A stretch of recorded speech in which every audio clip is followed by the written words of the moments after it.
Hello बच्चों, कैसे हो आप सब। आज हम लेकर के आए नेक्स्ट पार्ट अपने जो चैप्टर हमारा चल रहा है जिसका नाम है मानव जनन तंत्र। तो उसमें आज हम स्त्री जनन तंत्र को पढ़ेंगे। इससे पहले हमने पुरुष जनन तंत्र को पढ़ा था। इसके बाद की वीडियोस में आपको युग्मक जनन और भ्रूण का निर्माण बताया जाएगा। आज हमारी वीडियो जो रहेगी उसमें केवल आपको स्त्री जनन तंत्र तक समझाया जाएगा। तो चलिए ज़्यादा टाइम नहीं लगाते हुए करते हैं वीडियो को शुरू। इससे पहले की वीडियो को देख सकते हैं आप जाकर के, डिस्क्रिप्शन में लिंक मिल जाएगा, वहाँ पर देख लेना, या चैनल को सब्सक्राइब करके प्लेलिस्ट में जाकर के देख सकते हो। यहाँ लिखा है स्त्री जनन तंत्र यानी फीमेल रिप्रोडक्टिव सिस्टम। इसको हम कहते हैं क्या? Female reproductive system. यहाँ लिखा है स्त्री जनन तंत्र के अंतर्गत एक जोड़ा अंडाशय यानी एक जोड़ी आपकी ओवरी के साथ साथ एक जोड़ा अंडवाहिनी, ओविडक्ट एक गर्भाशय, यूट्रस एक गर्भाशय ग्रीवा सर्वाइक्स तथा एक योनि वजाइना और बाह्य जननेंद्रियां एक्सटर्नल जेनाटेलिया मिलते हैं, शामिल होते हैं जो श्रोणि क्षेत्र में होते हैं। तो इम्पोर्टेंट बात यह है कि ये सब कहाँ पर पाया जाता है? श्रोणि क्षेत्र में, जिसको आप कहते हो पेल्विस रीजन, वहाँ पर ये पाया जाता है। जनन तंत्र के ये सभी अंग एक जोड़ा स्तन ग्रंथियों के साथ संरचनात्मक तथा क्रियात्मक रूप से संयोजित होते हैं। तो नीचे एक डायग्राम दिया गया है, हमें इस डायग्राम पर थोड़ी बातें करनी है, उसके बाद हम आगे की जो थ्योरी है उसको जा कर के पढ़ेंगे। देखिए ध्यान रखना, जिस प्रकार से पुरुष में दो जनद होते हैं, दो गोनाड्स होते हैं, जनद यानी गोनाड, इसी प्रकार से महिलाओं में भी आपको दो गोनाड मिलते हैं यानी दो अंडाशय मिलते होते हैं, जो कि आप देखोगे तो आपके श्रोणि क्षेत्र में पाए जाते हैं। पुरुष में गोनाड जो होते हैं वो नीचे स्क्रोटम में उतर कर आ जाते हैं, ठीक है ना, लेकिन महिलाओं में जनद जो होते हैं, गोनाड जो होते हैं, वो वहीं पर श्रोणि क्षेत्र में ही रहते हैं। तो सबसे पहले हम इसी से बात करते हैं, इस डायग्राम से। तो इस डायग्राम में हमें कुछ चीज़ दिखाई दे रही हैं। देखिए ऐसा है, ये आपको एक इन्वर्टेड ये पियर के आकार का एक संरचना दिखाई दे रही होगी, ये वाली इस तरह की। तो इसको हम कहते होते हैं यूट्रस, या इसको हम कहते हैं गर्भाशय गुहा, या फिर इसको कहा जाता है क्या? यूट्रस कहा जाता है। ठीक है जी। यूट्रस में आप ध्यान से कुछ चीज़ों को नोट करना। यूट्रस के कुछ स्तर होते हैं, कुछ लाइन होती हैं, जिनमें सबसे अंदर की ओर आपको दिखाई देगा ये गर्भाशय का अंतर स्तर, जिसको हम कहते हैं एंडोमेट्रियम। उसके बीच में होगा पेशी स्तर, जिसको हम कहते हैं मायोमेट्रियम। तो यहाँ आपको एक बात अभी मैं बताता चलूँ, जो मायोमेट्रियम लेयर होती है इसी के अंदर आपकी पेशियाँ होती हैं। वो भी कैसी पेशी? जो कि संकोचन, मतलब जो क्या बोलते हैं उनको, जो अपने आप से ही संकुचित होती हैं, जिनमें कॉन्ट्रैक्शन होता है, वो वाली पेशियाँ पाई जाती हैं। ठीक है, जिन्हें आप स्मूथ मसल्स भी कह सकते हो।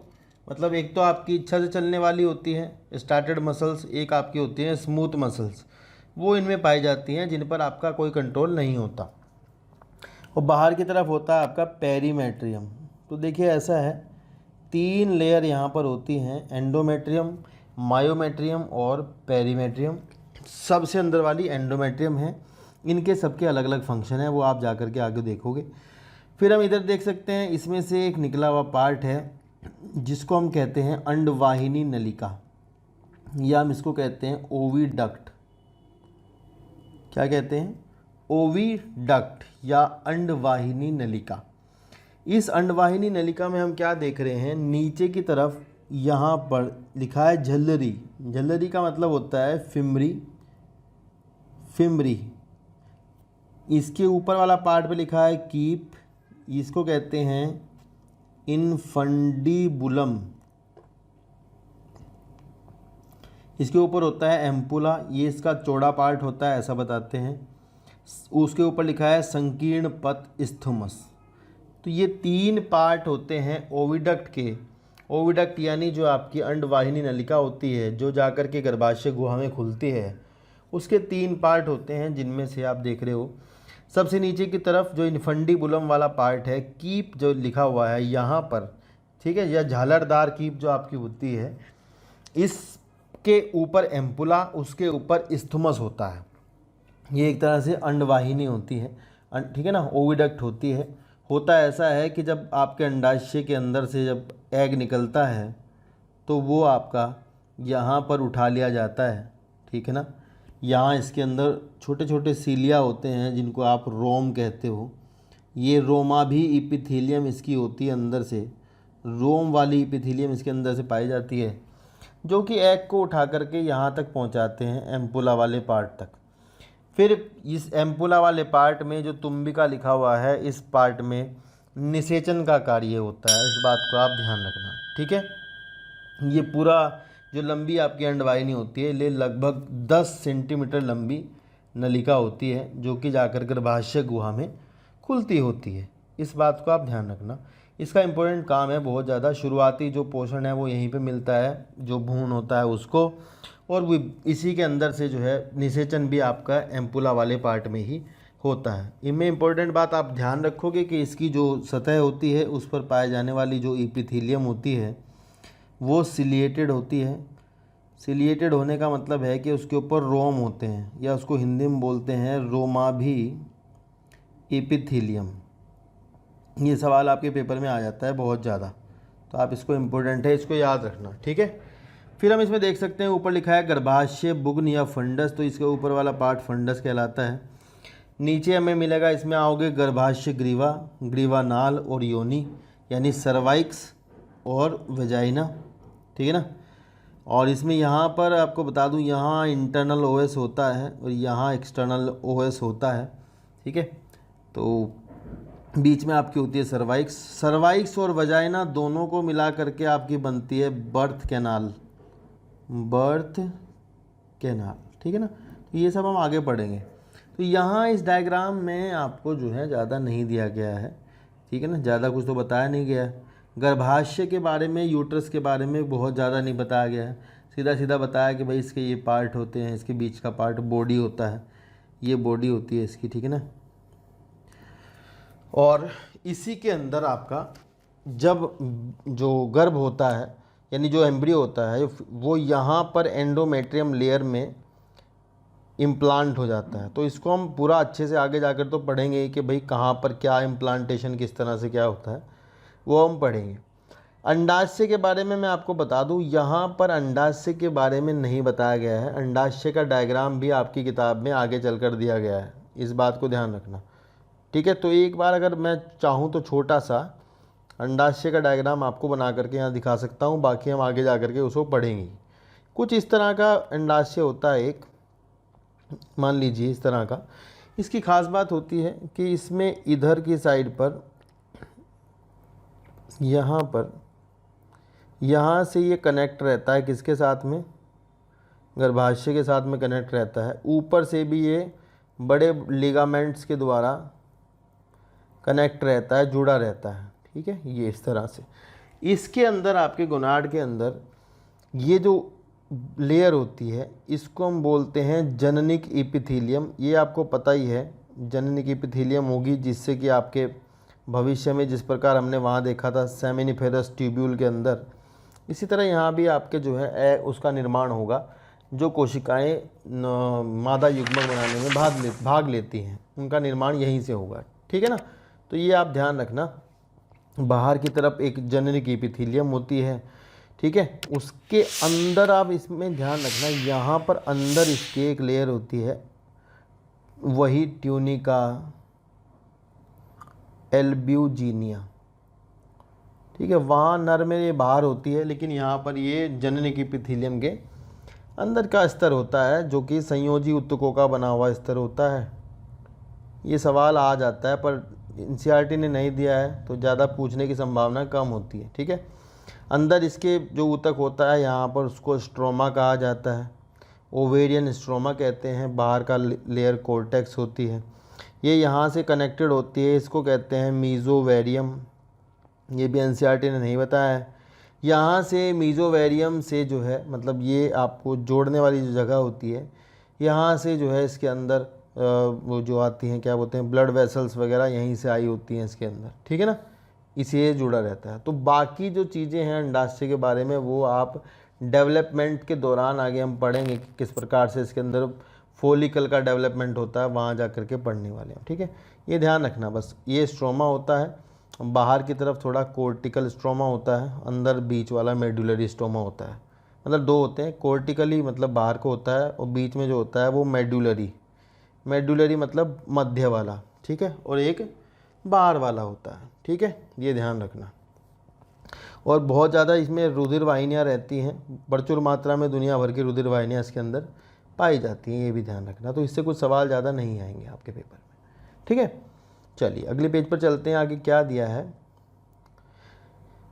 यहाँ इन्होंने दिया है कि भैया जिसके फलस्वरूप अंडोत्सर्ग, ओवुलेशन हम आगे जाकर पढ़ेंगे क्या होता है, निषेचन फर्टिलाइजेशन आगे पढ़ेंगे, प्रेगनेंसी शिशु जन्म तथा शिशु की देखभाल की प्रक्रियाओं में सहायता मिलती है। फिर लिखा है अंडाशय। थोड़ा सा इन्होंने देखो अंडाशय के बारे में ज़्यादा बताया नहीं है, बस थोड़ा सा बताया कि भाई अंडाशय जो है स्त्री के प्राथमिक लैंगिक अंग है। तो एक तो ये सवाल आपको यहाँ से पता होना चाहिए कि महिलाओं में प्राथमिक लैंगिक अंग क्या होता है। प्राथमिक लैंगिक अंग जिस तरह पुरुषों में जो आपके वृषण होते हैं, टेस्टिस होते हैं, इसी प्रकार यहाँ भी प्राथमिक लैंगिक अंग जो होता है वो आपका क्या होता है, अंडाशय होते हैं, जो स्त्री युग्मक, अंडाणु, ओवम और कई स्टेरॉयड हार्मोन उत्पन्न करते हैं। तो आप आगे चल करके देखोगे कौन कौन से हार्मोन ये बनाते होते हैं, कौन कौन से हार्मोन इससे बनते होते हैं जो कि स्टेरॉयड होते हैं। उदर के निचले भाग में इन दोनों और एक एक अंडाशय होता है। प्रत्येक अंडाशय की लंबाई, ये आप यहाँ से लर्न करनी है आपको। ये डाटा वाला सवाल है, पूछा जाता है कि भैया क्या बोलते हैं कि कितनी लंबाई होती है इसकी। ये सवाल आपके इंपॉर्टेंट पेपर में आता है, 2 से 4 सेंटीमीटर होती है। यह श्रोणी भित्ति तथा गर्भाशय से स्नायु द्वारा जुड़ी रहती है। ये सवाल नीट में आया था, इसको मार्क कर लेना आप यहाँ से। ये पूछते हैं कि भाई ये किससे जुड़ी होती है, लिगामेंट से जुड़ी होती है। इम्पोर्टेंट है ये सवाल ना बहुत ज़्यादा, किसके द्वारा जुड़ी होती है, लिगामेंट के द्वारा जुड़ी होती है। ठीक है ना, चलिए आगे लिखा है प्रत्येक अंडाशय एक पतली उपकला इपिथीलियम से ढका होता है। बस यही जो है आपकी जननी की इपिथीलियम होती है जो इसको ढक के रखती है। एंड जो कि अंडाशय पीठिका यानी स्ट्रोमा, ओवेरियन स्ट्रोमा से जुड़ा रहता है। यह पीठिका 2 भागों में बटी रहती है, एक तो परिधीय वल्कुट मतलब पेरिफेरल कॉर्टेक्स, और आंतरिक मेडुला, वही मतलब बीच वाला और बाहर वाला स्ट्रोमा। ठीक है, तो इसके अलावा देखिए यहाँ पर आपकी जो किताब है इसमें अंडाशय के बारे में ज़्यादा बातें नहीं हुई है, और ना ही ज़्यादा बातें आपको इसके बारे में जाननी है, क्योंकि इसके बारे में आगे चल के हम डेवलपमेंट के दौरान फॉलिकल के बहुत अच्छे से चीज़ों को जानेंगे।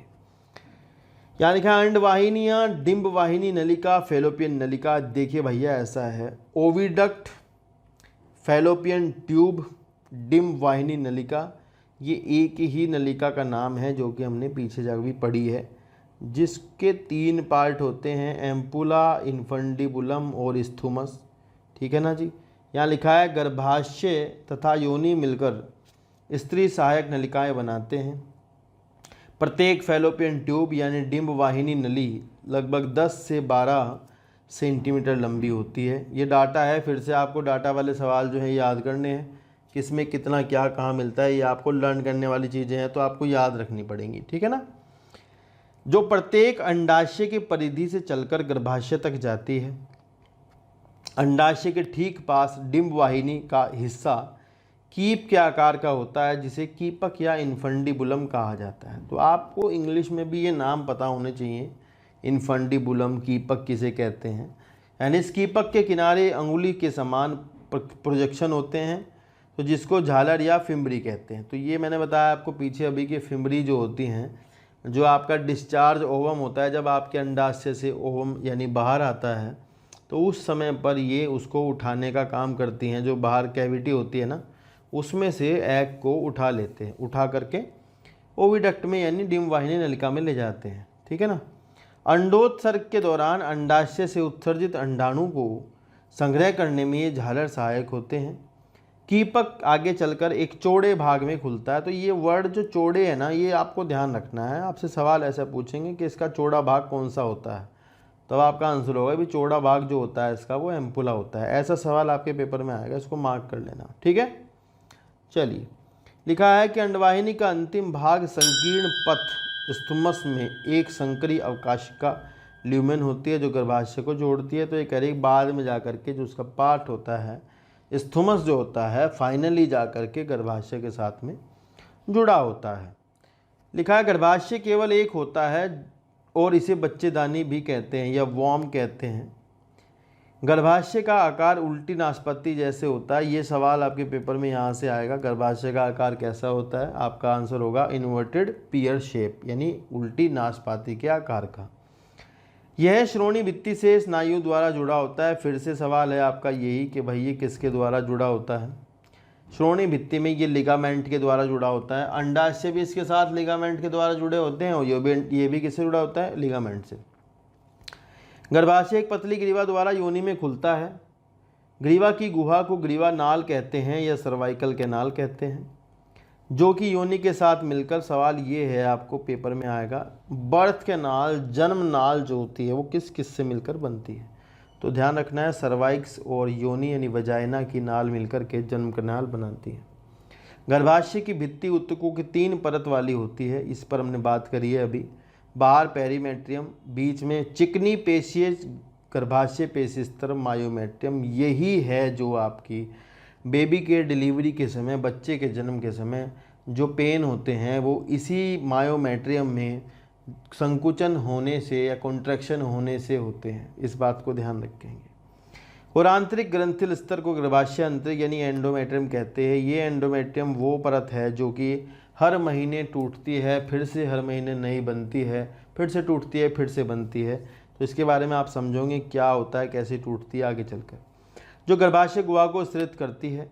आर्तव चक्र यानी मेंस्ट्रुअल साइकिल के दौरान गर्भाशय के अंत स्तर में चक्रीय परिवर्तन होते हैं, जबकि गर्भाशय पेशी स्तर में प्रसव के समय काफ़ी तेज संकुचन होते हैं। तो ये है मासिक चक्र जो होता है उस समय तो थोड़े बहुत जो एंडोमेट्रियम होती है वो टूटती रहती है बार बार, और जो जन्म के समय होता है संकुचन जो है वो आपके पेशी स्तर में होते हैं यानी मायोमेट्रियम में होते हैं।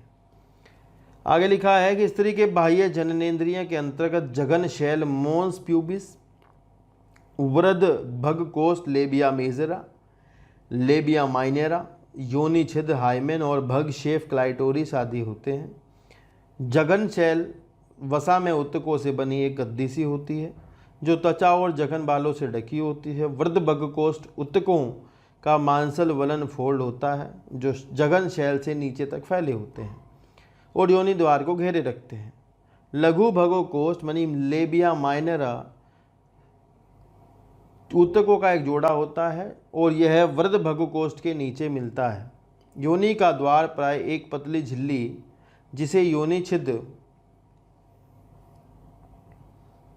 छिद्र कहते हैं उससे ढका रहता है, और भग शेफ एक छोटी उंगली जैसी संरचना होती है जो मूत्र द्वार के ऊपर होती है। तो ये सवाल आता है कि पेनिस के रिजेंबल कौन होता है? तो क्लाइटोरिस जो होता है ये नर के लिंग के समान होता है। ये सवाल है, आता है पेपर में ना, इम्पोर्टेंट है। और योनि छद प्राय पहले मैथुन संभोग के द्वारा फट जाता है। तो ये हाइमन की बात कर रहे हैं। यहाँ पर ये बताया गया है कि हाइमन जो होती है, जो हाइमन लेयर होती है, पतली झिल्ली जो होती है, उसका मतलब ये नहीं हो, अगर वो है या नहीं है तो ये बताना चाह रहे हैं कि उसका मतलब यह नहीं है कि जो वर्जिनिटी है, कौमार्य है स्त्री का, वो है या नहीं है। मतलब आप जो है हाइमन के होने या हाइमन के ना होने से ऐसा अंदाज़ा नहीं लगा सकते या किसी को इसके बारे में आप दोषी नहीं ठहरा सकते। तो ऐसा समझाने की कोशिश की है जैसे कि समाज में कुछ भ्रांतियाँ फैली होती हैं, वो बताया गया है। नीचे इन्होंने यहाँ पर बताया है कि कार्यशील स्तन ग्रंथि जो होती हैं सभी मादाओं में स्तनधारियों का विलक्षण है। पहले आप डायग्राम के बारे में एक जरा सी बात हम कर लेते हैं। देखिए इससे जो सवाल पेपर में आता है वो एक तो ये आता है कि इस मसल्स को क्या कहते हैं? पेक्टोरलिस मेजरिस मसल कहते हैं। इसे आप याद रखना, चेस्ट के पीछे मसल जो है ये वाली, इसको बोलते हैं पेक्टोरलिस मेजरिस मसल। दूसरा आपसे सवाल आता है कि ये जो मिल्क ग्लैंड हैं जो आपकी दूध बनाती हैं वो किस जगह से, ये कहाँ से होते हुए बाहर निकलता है? तो पूरा क्रम जो है वो पूछा जाता है, ध्यान रखना। स्तनपालियों से स्तनकूपिका, ये आपको लर्न करना है भाई बच्चों, है ना। स्तनपाली से स्तनकूपिका, स्तनकूपिका से स्तन नलिका, स्तन नलिका से तुम्बिका, तुम्बिका मतलब वही एम्पुला, और उससे दुग्ध वाहिनी लैक्टिफेरस डक्ट से होते हुए बाहर। तो ये थोड़ा सवाल है, ठीक है ना। आप इस सवाल में ऐसे ध्यान रखना कि ये पेपर में लाइन से लगाने को आता है। स्तनपाली से स्तन कोपिका जाएगा, स्तन कोपिका से स्तन नलिका, स्तन नलिका से तुम्बिका से दुग्ध वाहिनी से बाहर। तो इसको आप लाइन से आपके याद होना चाहिए। दूसरा आपको ये पूछते हैं एरियोला क्या होता है। एरियोला जो है वो निप्पल जो ये होता है स्तनाग्र, इसके जो एरिया चारों तरफ का होता है, जो डार्किश पार्ट होता है, उसको हम बोलते हैं एरियोला। ये भी सवाल आपके पेपर में आ जाता है। तो आपको यहाँ से ये बात ध्यान रखनी है ज़रूर कि कौन किसके बाद कहाँ जाता है। जैसे कि यहाँ बताया भी है कि कार्यशील स्तन ग्रंथि सभी मादा स्तनधारियों का विलक्षण है। स्तन ग्रंथियाँ स्तन युग्म संरचना है जिनमें ग्रंथिल ऊतक और विभिन्न मात्रा में वसा होते हैं। प्रत्येक स्तन का ग्रंथिल ऊतक 15 से 20, ये यहाँ से याद करना है आपको, 15 से 20 स्तनपालियों में विभक्त होता है। इसमें कोशिकाओं के गुच्छे होते हैं जिन्हें कूपिका कहते हैं। ठीक है जी। देखो फिर ये ध्यान से सुनना, मेमरी लॉब्स यानी स्तनपालियों से कूपिका, कूपिकाओं से दुग्ध निकलता है जो कूपिकाओं की गुहाओं से होता हुआ कूपिकाओं की स्तन नलिकाओं से खुलता है। स्तन नलिकाओं, प्रत्येक पाली की नलिकाएं मिलकर स्तन वाहिनी बनाती हैं। स्तन वाहिनियाँ मिलकर के आपकी तुम्बिका यानी एम्पुला बनाती हैं और वहाँ से दुग्ध वाहिनी से निकल जाता है बाहर। तो यार ये थोड़ा लाइन से आपको चीज़ें याद होनी चाहिए, किसके बाद ये कहाँ से कहाँ होता हुआ जाएगा। मिल्क ये पेपर में आपको लाइन वैसे अरेंज करने के लिए पूछा जाता है, ठीक है ना। थोड़ा एक दो बार पढ़ोगे ध्यान से तो आ जाता है पेपर में सवाल। और ये भी आ जाता है 15 से 20 स्तनपालियाँ होती हैं, ठीक है जी। तो ये स्त्री जनन तंत्र के बारे में यहाँ पर बताया गया है। इसके अलावा नहीं जानना है ज़्यादा कुछ आपको। युग्मक जनन जो कि बहुत बहुत बहुत इंपॉर्टेंट पार्ट है नर के केस में भी और मादा के केस में भी, उसको हम अच्छे से समझेंगे। आज की वीडियो में ही रहेगा, यहीं तक ही। लगातार आपको वीडियो मिलती रहेंगी। आप हमारी प्लेलिस्ट पे जाकर के देख सकते हैं, वहाँ पर आपको वीडियोज आती रहेंगी। साथ ही साथ आपको नीट के लिए कुछ क्वेश्चंस कराए जा रहे हैं, वो भी आप देख सकते हैं। तो हमें सपोर्ट कर दीजिए यार, चैनल को ना सब्सक्राइब कर दीजिएगा। थोड़ा लेट हो गया है किसी कारणवश, काम कहीं हम चले गए थे, तो आज के बाद लगातार आपको आती रहेंगी वीडियो, ठीक है ना। धन्यवाद, बहुत बहुत शुक्रिया।